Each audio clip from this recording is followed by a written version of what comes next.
தெய்வத்தின் குரல் முதல் பாகம் சமூக விஷயங்கள் அறமும் அன்பும் அரசாங்கமும். அரசனே தர்மத்துக்கு காரண புருஷன். ராஜா தர்மஸ்ய காரணம் என்று ஒரு முதுமொழி இருக்கிறது. இதன் அர்த்தம் என்ன என்று பார்க்கலாம். முதலில் தர்மம் என்றால் என்ன? மனிதராக பிறந்த எல்லோருக்கும் பசி தாகம் இருக்கிறது. அவர்கள் வசிக்க ஓர் இடம் வேண்டியிருக்கிறது.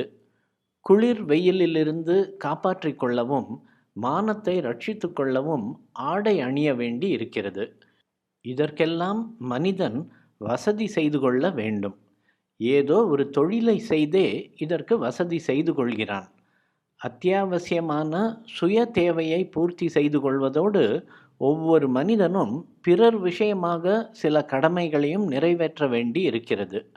ஒவ்வொருவனும் ஏதோ ஒரு குடும்பத்தில் பிறப்பதால் அந்த குடும்பத்தில் இருப்பவர்களுக்கும் பிற்பாடு கல்யாணமானதும் மனைவி மக்களுக்கும் பொறுப்பெடுத்து கொள்ள வேண்டியிருக்கிறது. தன்னுடைய சமுதாயம் தேசம் இவற்றுக்கெல்லாம் மனிதன் கடமை ஆற்ற வேண்டி இருக்கிறது. பல விதத்தில் சுய தேவைகளை பூர்த்தி செய்து கொள்ளலாம். பல விதத்தில் வீடு நாடு இவற்றுக்கான கடமைகளை செய்யலாம். ஆனால் மனத்துக்கு தோன்றியபடியெல்லாம் இவற்றை செய்யாமல் எவருக்கும் தீங்கு விளைவிக்காத விதத்தில் அதீதமான காமமும் குரோதமும் கலக்காமல் செய்ய வேண்டும்.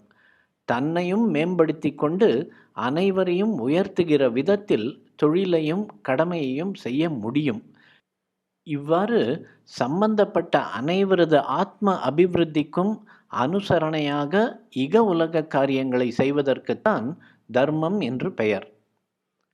பலர் கூடி வாழ்கிற சமூகத்தை அவர்களது பலவிதமான காரியங்களில் உரசல் இல்லாமல் சமூகம் முழுவதும் ஆத்மாபிவிருத்தி அடையும் முறையில் சீராக வைத்திருக்க வேண்டும். இப்படி செய்வதே இராஜாங்கத்தின் கடமை. பிரஜைகளின் லௌகிக வாழ்க்கையை ஒழுங்கு செய்து அவர்கள் ஆத்மாபிவிருத்தி அடைகிற வாய்ப்புகளையெல்லாம் பூர்த்தி செய்து தர வேண்டியது இராஜாங்கத்தின் பொறுப்பு.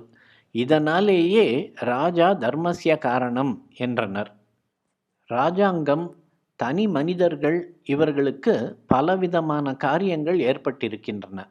எத்தனை காரியம் இருந்தாலும் அதற்கெல்லாம் மூலமும் நோக்கமும் அன்பு என்ற ஒன்றாகவே இருக்க வேண்டும். காரியம் என்று ஏற்பட்டால் அதன் விளைவுக்கு ஆளாகிற ஒன்றும் இருக்கத்தான் செய்யும். காரியம் செய்பவன் இருப்பது போல் காரியத்தின் விளைவுக்கு ஆளாகிற ஒருவனும் இருந்தே தீருவான். விளைவை அனுபவிக்கப் போகிறவர்களிடம் பூரண அன்பு வைத்தே எந்த காரியமும் செய்ய வேண்டும். அன்பினாலேயே எந்த காரியமும் பிறக்க வேண்டும். உலக விவகாரங்களில் யுத்தம் முதலியனவும் அத்தியாவசியமாகி விடுகிற நிர்பந்தம் ஏற்படுவதுண்டு. சிலருக்கு தண்டனை தர வேண்டி நேருகிறது. ஆனால் யுத்தம் செய்யும் போதும் தண்டனை தரும்போதும் கூட எதிராளியிடம் துவேஷம் கொள்ளாமல் அன்புடனேயே செய்ய வேண்டும். காரியம் எப்படிப்பட்டதாக இருந்தாலும் காரியம் செய்கிற மனசில் அன்பு தவிர வேறெதுவும் இருக்கக்கூடாது. அன்பு வேறு, புத்தரும் காந்தியும் சொன்ன அஹிம்சை வேறு. அன்பினால் லோகக்ஷேமத்தை செய்யும்போது தப்பு செய்பவர்களுக்கு ஹிம்சை செய்வதை தவிர்க்க முடியாமற் போகலாம். அப்போது ஹிம்சையில் தோஷமும் இல்லை. ஆனால் தண்டனை பெறுகிறவர்களிடமும் நம் மனசில் அன்பே இருக்க வேண்டும். லோகக்ஷேமத்தை மட்டுமின்றி அவனுடைய க்ஷேமத்தையும், அதாவது இனிமேலும் இந்த கெடுதல்களை செய்து அவன் பாபத்தை பெருக்கிக் கொள்ளக்கூடாது என்பதையும் உத்தேசித்தே அவனுக்கு ஹிம்சை தர வேண்டி இருக்கிறது என்ற உணர்வோடு சிட்சிக்க வேண்டும். காமம் குரோதம் துவேஷம் வஞ்சனை இவற்றை பூரணமாக நீக்கிவிட்டு லோகக்ஷேமத்துக்காக எந்த காரியமும் செய்யலாம். அன்பு ஒன்றே சகல காரியங்களுக்கும் வழித்துணை, கைடு ஆகிவிட்டால் உலகில் உள்ள பல தீமைகள் தானாக சிறுக சிறுக மறைந்து போகும். இது என்னுடைய உபதேசம், மெசேஜ் அல்ல.